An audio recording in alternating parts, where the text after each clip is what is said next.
Well, good afternoon, everyone, and thank you all very much for joining us today.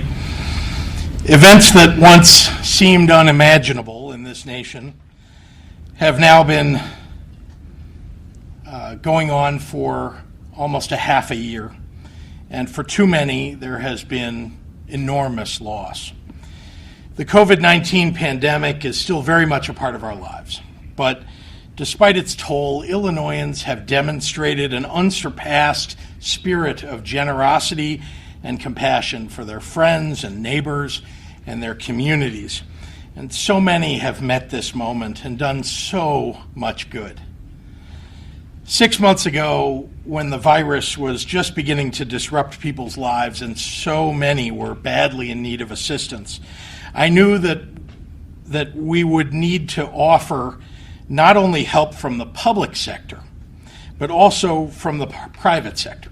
And so I called someone who I knew I could discuss the options with, my sister Penny Pritzker, who also happens to be the former U.S. Commerce Secretary.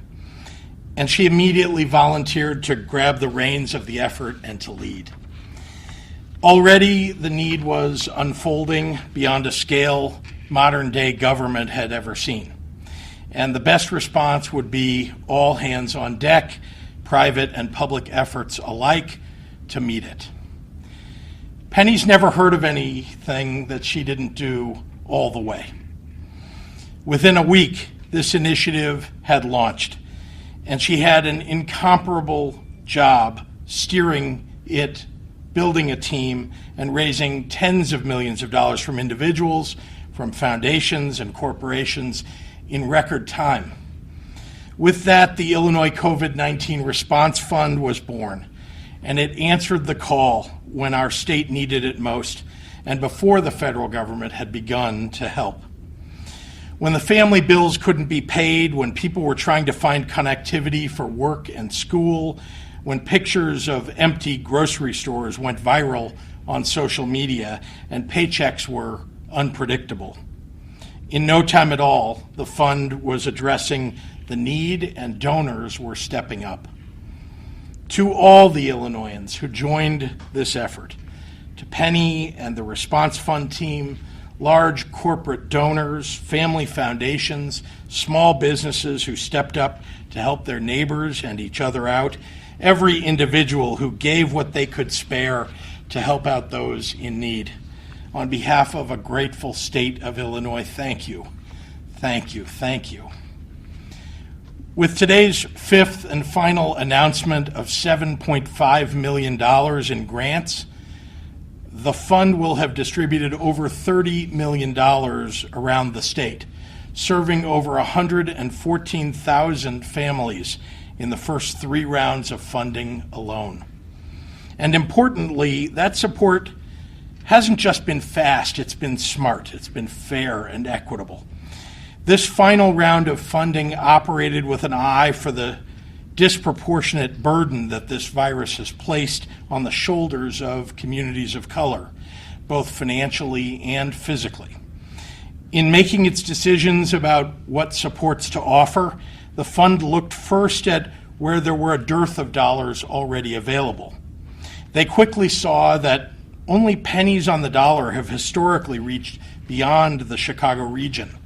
So the fund intentionally directed significant funding to residents of central and southern Illinois.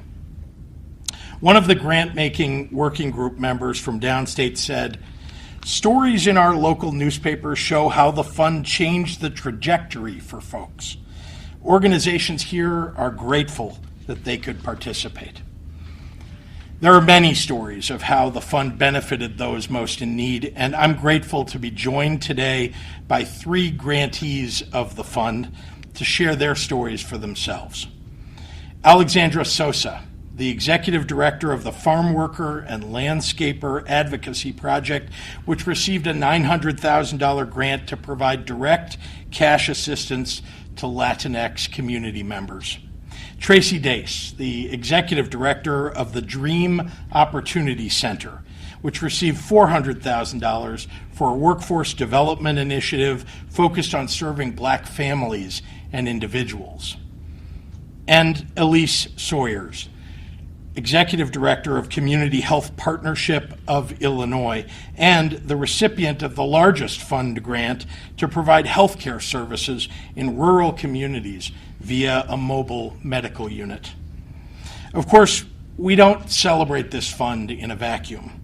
This pandemic is not over, and the need throughout the state is still great.